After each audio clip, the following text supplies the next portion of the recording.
yaa xayra dayfin ataa bil bisri wal madadi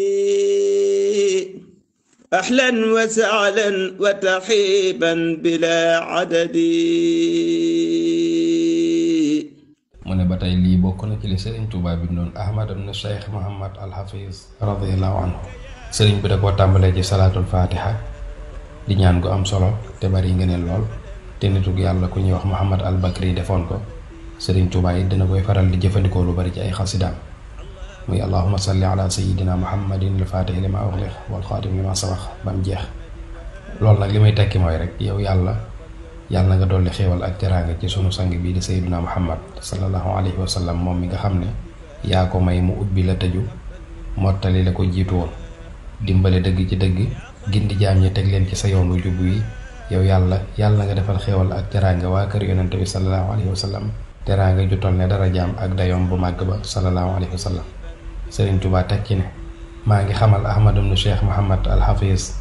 ak mbooleem ñi askanoo ci alawiyun yi góor ak jigéen ak mbooleem jullit ñi góor ak jigéen ñépp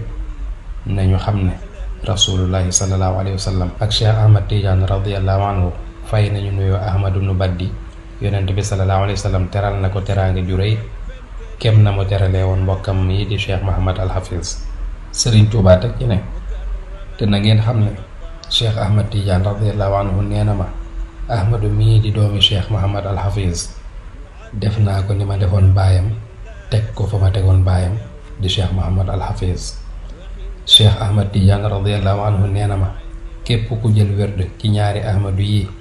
muy Ahmadu ibn Badd ak Ahmad ibn Cheikh Mouhamad Al Hafiz mel nga ne ku ko jëlee ci Cheikh Mouhamadul Hafiz radiyallahu anhum. te képp ku jël werd ci ñaari ahmadu yi ba noppi bàyyi leen dem jëlaat werd ci beneen sëriñ bu mu mën a doon kooku perte na àdduna ak alaxira wala iyaazu billah. waaye ku jàpp ci seen werd wi nag ba faatu ca texe nga àdduna ak alaxira. Serigne Touba nee na képp koo gis lii ma bind na nga xam ne maa ko bind waaye Cheikh Ahmad Tidiane moo ma ko sax maanaam Cheikh Ahmad Tidiane moo ko doon dicté moom sëriñ bi muy bind radiyallahu anhu. Serigne Mouhamad Lamine nee na loolu Serigne Touba doon wax ci nuyoo boobu Ahmad ibn Baddi sàkk woon ci moom ngir mu nuyul ko rasulullahi sallallahu alayhi wa sallam ak Cheikh Ahmad Tidiane radiyallahu anhu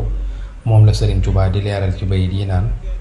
raddu salaamin tayyibin xad faaqa kulla salaamin yajlubul wifaaqa min abdi rabbihi xadimal mujtaba ila allazi xaaza olan qad tujtaba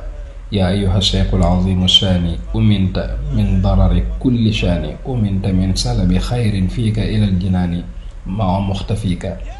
أمنك الباقي من الأسواء بحرمة المختار ذي اللواء وجاه شيخك الرضي التيجاني من سار عند الغر كالمرجان صلى وسلم على خير الورى باخ له خاد العلا وصورا رضوان باخ يجلب الوفاق على ولي من خفاه فاق سبحان ربك رب العزة عما يصفون وسلام على المرسلين والحمد لله رب العالمين. Sëriñ bu mag bi dane ko nuyoo bu teey te kawe mboolem nuyoo yi tey ñoddi ak dëppoo moo nekk nii ma jottali nuyoo bi ñoom it ñu fay ko moom Ahmad ibn Baddi ngeen ji fay. yow sëriñ bu mag bii di Ahmad ibn Baddi na nga xam ne yàlla musal na la ci bépp lor te mucc nga ci jox la aw yow ba noppi nanguwaat ko ba ngay tàbbi àjjana yàgg ñi nga àndal. yow Ahmad ibn Baddi yàlla musal na la ci lépp lu bon ci barkeb yonent bi sallallahu alayhi wa sallam ak barkeb sab sëriñ di Cheikh Ahmad Tidiane radiyallahu anhu moom mi nga xam ne yàllaa ko def mu ràññeeku ci biir sang yi ba mel ne wurusu marjaan. yàlla na yàlla doon li xeewal yonent bi te doon li gërëm si Ahmad Tidiane. allahumma salli wa sallim wa barik ala sayyidina muhammadin wa alihi wa sahbihi wa talhadar yawma mudi bima tuhibbu wa tarda abadan bila iltifati wa taqabbal minni alhamdulillah.